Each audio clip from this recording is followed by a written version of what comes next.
Chhota Udepur breaking જિલ્લા ભાજપના ઉપપ્રમુખ અને અન્ય એક વ્યક્તિ સામે પોલીસ ફરિયાદ નોંધાઈ। બોડેલીના કંચન પટેલ અને શાંતિલાલ ભગત સામે ફેર ટ્રસ્ટમાં પોતાનો દબદબો જાળવવા અને ગેરરીતિ આચરવા એનઆરઆઈ લોકોને ટ્રસ્ટમાં સામેલ કરવાનો આરોપ।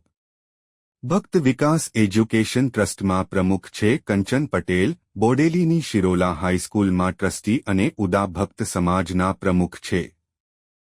ભક્ત વિકાસ એજ્યુકેશન ટ્રસ્ટની સામાન્ય સભામાં સભ્યોની ખોટી સહીઓ કરી ઠરાવ કર્યાનો આરોપ। ભાજપના જ તાકપમ સદસ્ય અને એપીએમસી ડિરેક્ટર દિવેશ પટેલે નોંધાવી ફરિયાદ।